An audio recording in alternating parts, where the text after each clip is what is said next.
Já parou para pensar se a poluição que está no ar agora mesmo pudesse virar combustível para um carro? Ou, sei lá, o plástico do seu celular? Parece coisa de ficção científica, né? Mas hoje a gente vai mergulhar na ciência por trás da reciclagem de carbono, uma tecnologia que promete transformar um dos nossos maiores problemas em uma solução super valiosa.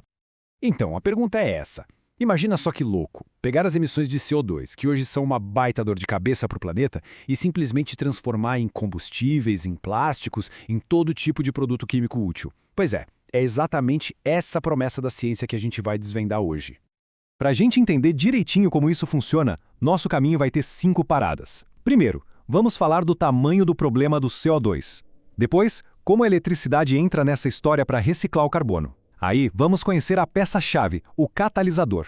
Em seguida, vamos ver os metais que fazem o trabalho pesado. E, por fim, dar uma espiada no que o futuro reserva. Bora lá?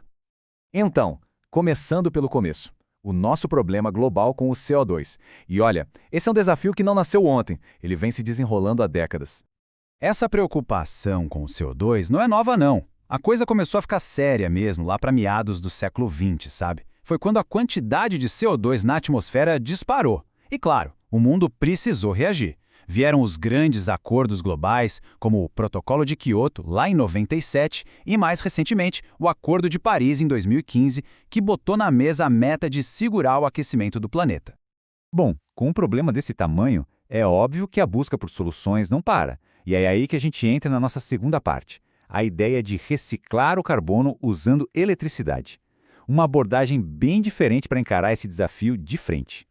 O nome técnico por trás disso tudo é redução eletroquímica de CO2, ou CO2-RE, para facilitar. A ideia, no fundo, é até que simples: usar a eletricidade para quebrar as moléculas de CO2 e montá-las de um jeito novo, transformando em outra coisa. E o mais legal é que essa eletricidade pode vir de fontes limpas, como solar ou eólica. Aí o ciclo fecha direitinho, né?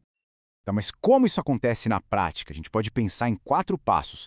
Primeiro, o CO2, digamos, gruda na superfície de um material todo especial. Segundo, a eletricidade entra em cena com a energia para quebrar as ligações fortes do carbono com oxigênio. Terceiro, os átomos se rearranjam e formam novas conexões. E por último, o produto novo, tipo o etanol, se solta e a superfície fica livre para começar tudo de novo. Agora sim! Vamos para a parte 3 conhecer o verdadeiro herói dessa história toda, o catalisador. Ele é tipo o ingrediente secreto que faz a mágica acontecer. Sem ele, nada disso seria possível. Lembra daquela tal superfície especial que a gente falou agora há pouco? Então, ela é a chave de tudo. Mas o que exatamente faz essa reação não só acontecer, mas acontecer do jeito certo, de forma eficiente e controlada? A resposta está nos eletrocatalisadores. Basicamente, são materiais que usam eletricidade para acelerar as reações. E tem uma analogia ótima para eles. Eles funcionam como cupidos da química. Eles não só fazem a reação acontecer mais rápido, mas, e isso é o mais importante, eles guiam o CO2 para ele se transformar num produto específico. E eles se dividem em grupos, cada um especialista em formar um tipo de casal, ou melhor, de molécula. Certo, então vamos para a quarta parte e ver isso na prática. Pensa nessa seleção de metais como uma caixa de ferramentas, sabe? Cada ferramenta serve para um tipo de trabalho diferente.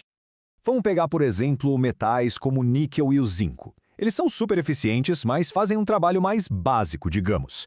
A especialidade deles é transformar o CO2 em monóxido de carbono, o CO.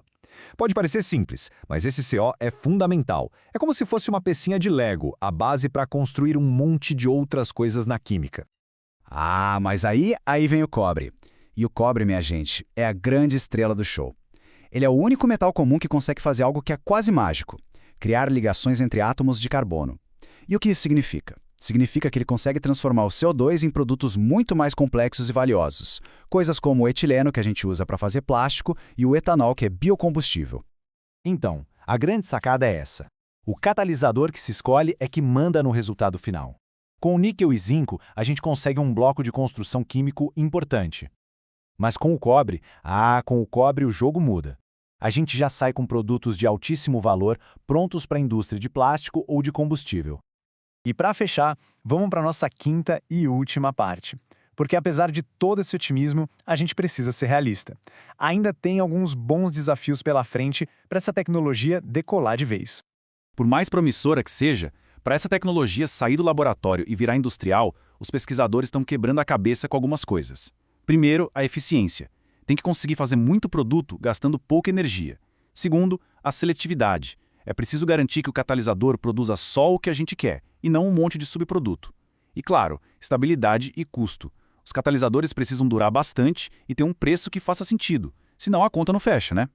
E tem uma citação do material que a gente usou que resume isso perfeitamente. Diz assim: transformar este poluente em produtos de valor agregado representa um desafio significativo, mas também oferece muitas oportunidades para reduzir as emissões de CO2. É exatamente isso. É um trabalho duro, mas a recompensa, tanto para o planeta quanto para a economia, é gigante. Isso tudo nos deixa com uma pergunta no ar, para a gente pensar. Será que as fábricas do futuro poderiam funcionar usando a poluição de hoje como matéria-prima?